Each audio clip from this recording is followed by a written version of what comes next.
প্রিয়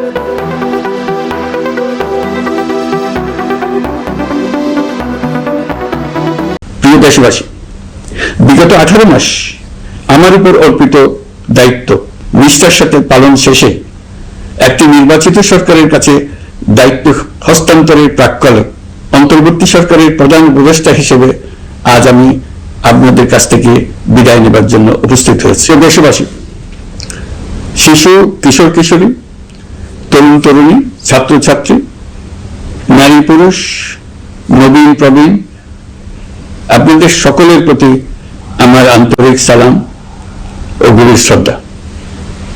আসসালামু আলাইকুম। শুরুতেই আমি দেশের সবাইকে শুভেচ্ছা জানাচ্ছি।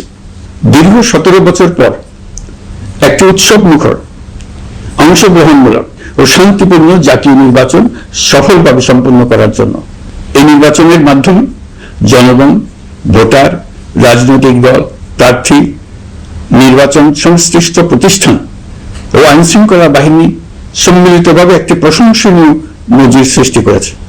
ভবিষ্যতে বাংলাদেশের নির্বাচন কেমন হওয়া উচিত, এই নির্বাচন তার একটি উৎকৃষ্ট উদাহরণ হয়ে থাকবে। প্রিয় দেশবাসী, বিগত 18 মাস আমার উপর অর্পিত দায়িত্ব নিষ্ঠার সাথে পালন শেষে একটি নির্বাচিত সরকারের কাছে দায়িত্ব হস্তান্তরের প্রাক্কালে অন্তর্বর্তী সরকারের প্রধান উপদেষ্টা হিসেবে আজ আমি আপনাদের কাছ থেকে বিদায় নেবার জন্য উপস্থিত হয়েছি। আজ বিদায়ের দিনে 5ই আগস্টের কথা স্মরণ করে আপনাদের কিছু কথা বলব। কি মহা মুক্তির দিন ছিল সেদিনতে, সে কি আনন্দের দিন। বাংলাদেশিরা দেশে বিদেশে যে যেখানে ছিল আনন্দে চোখের পানি ফেলেছিল। দৈত্যের গ্রাস থেকে তরুণ ছাত্রছাত্রীরা দেশকে বের করে এনেছে, দেশ মুক্ত হয়েছে। কিন্তু দেশ সম্পূর্ণ অচল। এই অচল দেশটিকে কিভাবে সচল করা যাবে সেটা ছিল সবার মনে।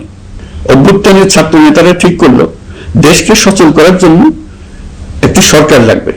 সরকার গঠন ও চালাবার জন্য তারা আমাকে খবর দিল। আমি তখন বিদেশে, আমি দায়িত্ব নিতে রাজি না। তারা জাতির প্রতি কর্তব্য পালনের কথা বলে আমাকে রাজি করালো। 18 মাস পর এখন আবার যাওয়ার পালা। আমি আজ আমার কাজ হতে বিদায় নিতে আপনাদের সামনে এসেছি। আমাদের প্রথম কাজ ছিল দেশকে সচল করা। এটি ছিল সবচেয়ে কঠিন কাজ।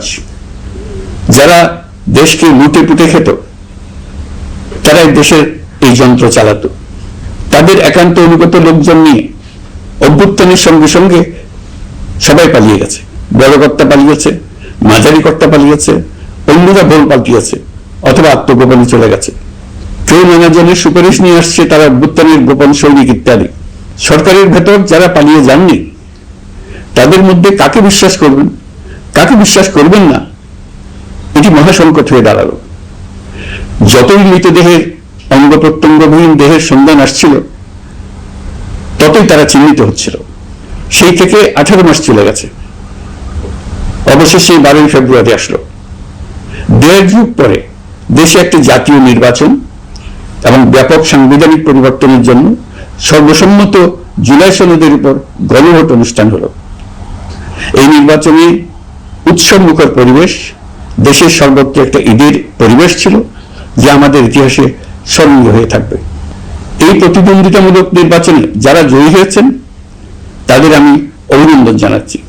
যারা পরাজিত হয়েছেন তাদেরকেও আমি অভিনন্দন জানাচ্ছি। হার জিতই হলো গণতন্ত্রের সৌন্দর্য। যারা জয়ী হয়েছেন তারা মোট ভোটের প্রায় অর্ধেক পেয়েছেন। যারা জয়ী হতে পারেননি তারা মোট ভোটের অর্ধেক পেয়েছেন।